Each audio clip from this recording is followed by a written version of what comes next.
मोदी जीतेंगे, जून में मन की बात करेंगे, इतना विश्वास कैसे है? मन की बात का प्रसारण नहीं होगा।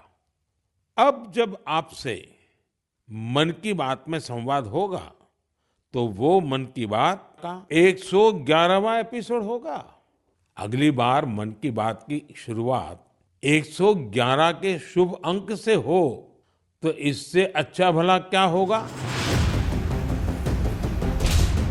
मोदी 400 आंकड़े के साथ जीतेंगे, इतना विश्वास जनता को क्यों है?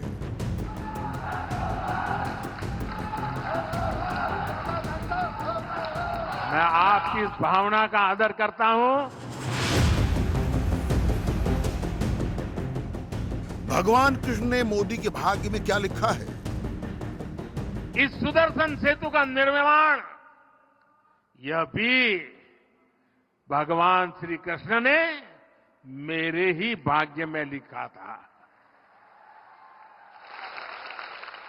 मुझे खुशी है कि मैं परमात्मा का आदेश का पालन करके इस दायित्व को निभा पाया। राम का आशीर्वाद, कृष्ण का आशीर्वाद, मोदी अब की बार 400 पार। आज जब पूरा देश तीसरी बार एनडीए सरकार को आशीर्वाद दे रहा है, आज जब पूरा देश अब की बार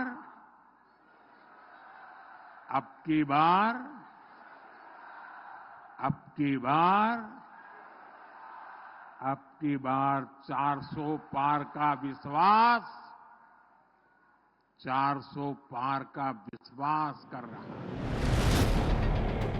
जिन्होंने मोदी को 2014 में वोट दिया, जिन्होंने मोदी को 2019 में मौका दिया, वो 24 में मोदी के साथ खड़े हैं। जिन्होंने मोदी को 2019 में वोट नहीं दिया, इस बार वो सबसे पहले कमल का बटन दबाएंगे। मोदी डंके की चोट पर 400 सीट का दावा करते हैं। इसकी बड़ी वजह वो लोग हैं जिनको एंटी मोदी मोर्चा ने मोदी से दूर रखा।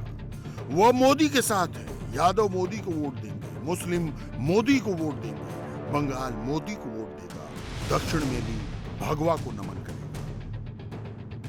ये कोई हवाई बात नहीं है, ऐसा होगा। कैसे होगा, इसको माइक्रो लेवल पर एनालिसिस किया जा चुका है। जब इंडी गठबंधन का मंथन भी नहीं चल रहा था, तब अखिलेश ने हाथ बढ़ाने का सोचा भी नहीं था। उससे पहले 400 का पूरा विनिंग चार्ट रेडी है। 2019 के चुनाव में हिंदी बेल्ट में एनडीए का स्ट्राइक रेट 94% था और क्लीन स्वीप था।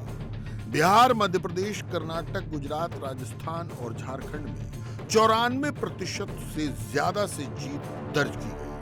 इस तरह कुल 210 सीटों में से 198 सीटों पर जानदार जीत मिली। लेकिन जहां पर जीत मिली, उससे ज्यादा जहां पर जीत नहीं मिली, उन सीटों पर ज्यादा काम हो रहा है।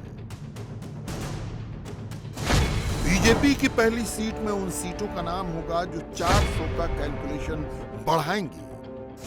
जहां पर हार का मार्जिन कम था, जहां जीत का अंतर कम था, वहां पर सबसे चौंकाने वाले नाम होंगे। बड़े दिग्गजों को वो सीटें दी जाएंगी जिनके लिए जीतना चैलेंज होगा। चुनाव में वोटर्स को देखने के कई नजरिए होते हैं। किसी को जाति नजर आती है, किसी को मजहब नजर आता है, किसी को मजबूरी नजर आती है। हर किसी पार्टी का अपना चुनावी समीकरण है। राहुल गांधी ओबीसी लाइन पर चल रहे हैं। अखिलेश मुस्लिम प्लस यादव गठजोड़ पर है। मायावती के पास दलित वोट बैंक है। तेजस्वी भी यादव और मुस्लिम के भरोसे हैं। ओवैसी मुस्लिम वोट बैंक को अपना मानते हैं। बंगाल में ममता के सेंटर पॉइंट में मुस्लिम और एंटी मोदी वोटर्स हैं। जात और मजहब का कॉम्बिनेशन सदियों से चला रहा है। जीत का फॉर्मूला है, लेकिन जो दूसरों की आंखें नहीं देख पाती, वो मोदी देखते। जब मैंने देशवासियों को नए भारत के निर्माण की गारंटी दी थी, तो ये विपक्ष के लोग जो आए दिन मुझे गाली देने के शौकीन हैं, वो उसकी भी मजाक उड़ाते थे। आज देखिए, लोग नया भारत अपनी आंखों से बनता हुआ देख रहे हैं। मोदी जब एक बार गारंटी देते हैं तो इतिहास बदल जाता है। 400 की गारंटी के पीछे पॉलिटिकल इक्वेशन है जिसको मोदी ने सॉल्व कर लिया। 400 सीट लाने के लिए मोदी को 51% वोट की जरूरत है। 2009 के चुनाव में बीजेपी ने 116 सीटें जीती, 18.8% वोट मिले। 2014 के लोकसभा चुनाव में 282 सीटें मिली, 31.34% वोट मिले। 2019 में 303 सीटें जीती और वोट प्रतिशत 37.7%। 2019 में एनडीए को 352 सीटें मिली थी, 38.4 वोट परसेंट के साथ। एनडीए को 400 सीट के लिए, बीजेपी को 370 सीट के लिए 12% वोट बैंक बढ़ाना होगा। किस राज्य में कितनी सीट जीतनी होगी, किस सीट पर कितने वोट लाने होंगे, उसकी बात होगी। लेकिन पहले ये जानना जरूरी है, ये वोट बढ़ेंगे कैसे। 8 मार्च को वुमेन्स डे है और कई दिन से मोदी बार बार महिलाओं के हक की बात कर रहे हैं, उनको आगे बढ़ाने की बात कर रहे हैं। महिलाओं के वोट पावर का अंदाजा शायद राहुल गांधी को नहीं है, वरना उनका रोड शो मुस्लिम मोहल्लों की जगह महिलाओं की चौपाल से 2019 में महिला वोटर टर्नआउट 67.18% था। पुरुष वोटर टर्नआउट 67.01% था। पुरुषों से ज्यादा महिलाओं ने वोटिंग की। जब महिलाएं घर से वोट देने निकलती हैं, जब महिलाएं अपना नेता चुनती हैं, तो उनकी लिस्ट में सबसे ऊपर नरेंद्र मोदी का नाम होता है। 2019 के लोकसभा चुनाव में महिलाओं ने 46% वोट मोदी को दिए, जबकि 44% पुरुषों ने मोदी को चुना था।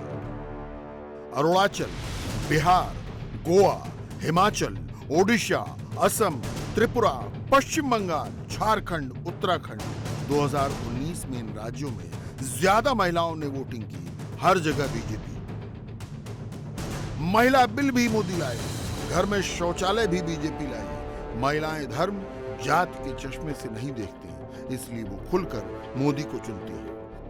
कुछ ही दिन बाद 8 मार्च को हम महिला दिवस मनाएंगे। ये विशेष दिन देश की विकास यात्रा में नारी शक्ति के योगदान को नमन करने का अवसर होता है। महाकवि भरतियार जी ने कहा है कि विश्व तभी समृद्ध होगा जब महिलाओं को समान अवसर मिलेंगे। आज भारत की नारी शक्ति हर क्षेत्र में प्रगति की नई ऊंचाइयों को छू रही है। 2024 में महिला वोटर 47.1 करोड़ है। पिछले 5 साल में 4 करोड़ महिला वोटर्स बढ़े। बीजेपी का टारगेट 24 में महिलाओं का 10% वोट ज्यादा हासिल करना है। महिला वोट बढ़ेगा तो भगवा शान से लहराएगा, लेकिन सिर्फ महिला वोट से 400 पार नहीं होगा। इसके लिए अभी कई कैलकुलेशन बाकी हैं। अब ये करीब साफ हो गया है। 24 का चुनाव नरेंद्र मोदी और राहुल गांधी के बीच होगा। एनडीए बनाम इंडी गठबंधन होगा। महाभारत के युद्ध में 2 खेमे पड़े थे, एक और पांडवों का खेमा था और एक और कौरवों का खेमा था। एक और मोदी जी के नेतृत्व में भारतीय जनता पार्टी देशभक्तों की टोली जैसी पार्टी खड़ी है और दूसरी ओर 7 परिवारवादी पार्टियों का एक गठबंधन खड़ा है। ये कौन है इंडिया गठबंधन?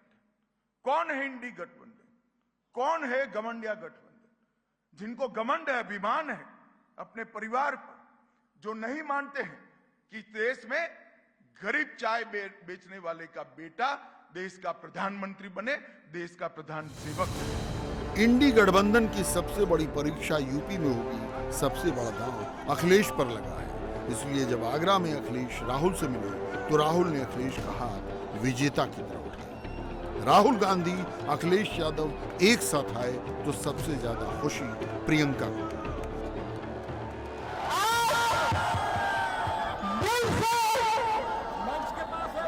अखिलेश यादव जी का भारत जोड़ो न्याय यात्रा में बहुत स्वागत, बहुत खुशी का दिन है, बहुत खुशी का दिन है। दोनों अखिलेश जी, राहुल जी भाई बन के आगे का जो जंग है लड़ने जा रहे हैं अपने संविधान के लिए, अपने देश की लोकतंत्र के लिए। जिस वक्त आगरा में मोदी को रोकने के लिए इंकलाब चल रहा था, उस वक्त रायबरेली की राय बदल रही।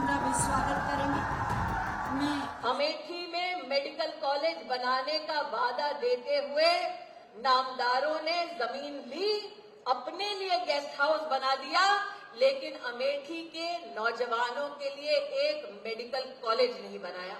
ये मंच कामदारों का है और कामदारों के इस मंच से भाजपा की एक कार्यकर्ता होने के नाते मैं निश्चित रूप से कह रही हूं कि इस बार रायबरेली में भी वो होगा जो 19 में अमेठी में हुआ।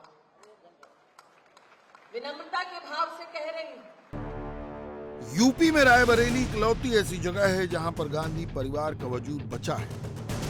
फिरोज गांधी, इंदिरा गांधी, अरुण नेहरू, शीला कौर, सोनिया गांधी तक सबका चुनावी इतिहास रायबरेली से जुड़ा है। अब सोनिया ने रायबरेली छोड़ दिया, राहुल को ये विरासत मिल सकती है। अमेठी के बाद रायबरेली का इतिहास बदलने को बीजेपी बेकरार है। 400 का टारगेट पूरा करना है तो 80 में 80 लाना है।